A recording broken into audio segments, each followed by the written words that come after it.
I'm Reese. I'm going to answer some questions from Distorted Sound magazine about Aries 1, which is my progressive metal project. So, throughout the process of me learning guitar, I'd kind of just written a bunch of songs and I just wanted to get them out. Um, I never really had the opportunity to join a band or form one, but around that time I was listening to a lot of bands like artists like C2I and Fortiori, who were just dudes like me recording music in the bedroom, and I thought, hang on a second, these guys can do that. I should have a go at that myself, and it kind of just went from there. Uh, I think it's more stress free. I tend to write in bursts as well. Like I'll do nothing for 2 weeks, and then all of a sudden I'll record like two demos and finish up a song, and then I'll go back to doing absolutely nothing again. So it's nice to know that I'm not inconveniencing anyone, and I can just sort of fit this around the rest of my life, which is it's quite nice. So I think especially over the last couple of years, people have been very, very scared and negative and pessimistic about the world, mainly due to things that have happened in politics. And you've, I think you can see that reflected in metal a lot. Like Architects, for example, one of my favorite bands.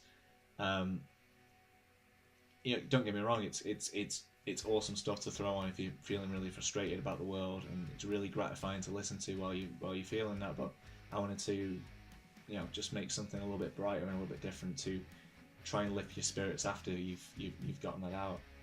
And I knew I wanted to make this EP optimist. Like that was just something I had on my mind that I wanted to sort of strive towards, and it just so turned out that like the stuff I was writing at that moment, um, because I had that on my mind, it just sort of naturally fell into place and became that. So yeah, it was cool to go into it knowing what I wanted out of it.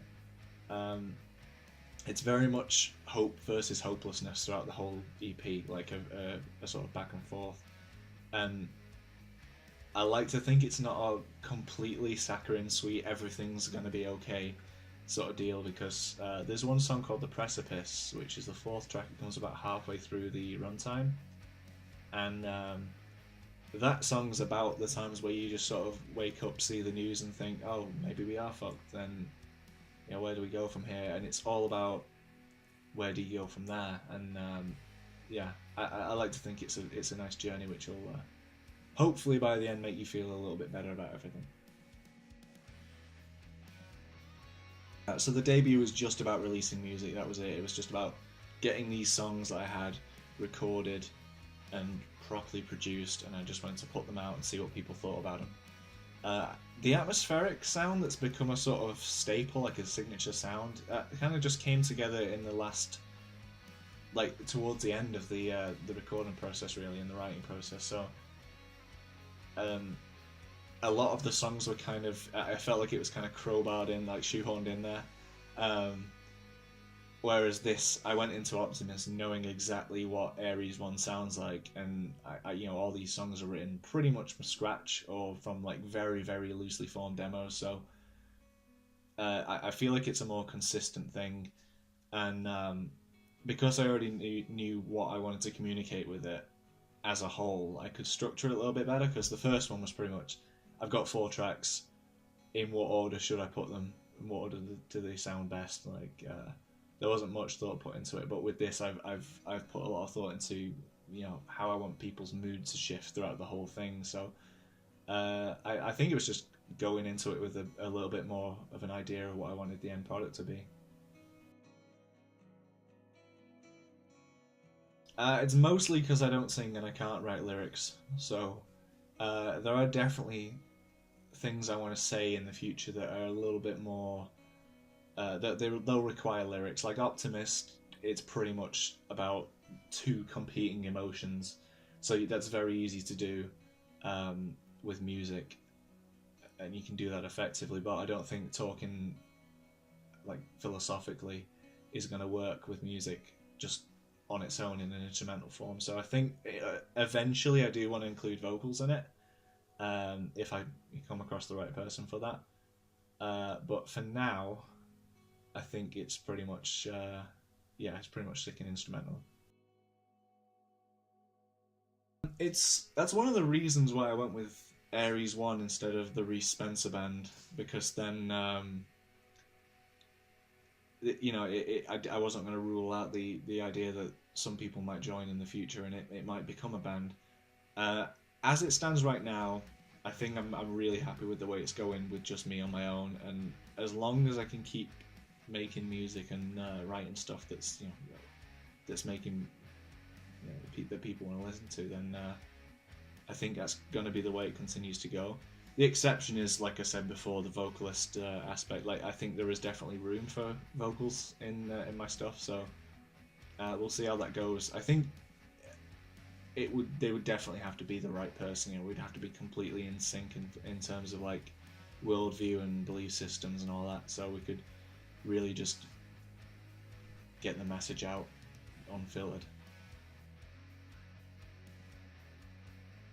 It's been pretty fantastic actually. Like, a lot of people have gotten back to me saying it's given them chills and it's got them really fired up. So that's exactly what I wanted to happen. The goal is always trying to get people stirred up. Someone even came up to me while I was at work actually. He doesn't even like metal that much, but he came up to me sort of like said, "Good job, it sounds awesome." But then he also said, "It sounds like the end of the world, but it's not the end of the world." And I'm like, that's exactly what I wanted to do. Like tonally, that's what I was going for with it. So I'm really glad that it's basically just landing the way it should have done. So everything was written right here in my bedroom, and recorded here as well. Like I've got bits of gear lying around and everything. Um, when it was all finished and recorded, I sent it off to Sam Butterfield. He did the first EP as well, and it came back sounding pretty much exactly how I wanted it to sound. So it was like a no-brainer. He's really easy to work with, and after a few sort of back and forth iterations with a bit of feedback, we sort of got the sound to pretty much where I wanted it to be, and it was just a case of ironing out really specific things from then on. And as soon as that happened, and it was close to what I had in my head while I was writing it, um, it was pretty awesome. Like I had no idea some parts of it would be as huge sounding or as heavy in some parts as it turned out. So I was just really happy that it came out that way. For the last, we ended up having a sort of in-person mixing session at one point towards the end. I went over to Leeds and we just listened to it all the way through and ironed out anything that wasn't quite right, and then ended up by his suggestion writing a bunch of synth parts for the final track, and I feel like they were just the icing on the cake. Like he can spot what's missing. It's fantastic. So yeah, Pitch Black Audio, 100%. I'd love to play live. It's definitely something that I've got in my mind, but it's a case of gear and how to do it without bankrupting myself, because I'm still using 15-watt practice amps and £20 pedals. So I think it's going to be a big investment, but it's definitely going to be worth it. If the response is good to the EP and all that. So when it comes to assembling a live band, I'm really lucky because I know a lot of really great musicians, and they're all gigging musicians, and I'm pretty sure when it comes to that, I'm going to be able to get a really good band together. So that should be something fun to look forward to. As for studio stuff, recording other EPs and all that, I've got a few ideas and a few song demos written, and I guess I'm just waiting for something to take shape in like thematically, I guess.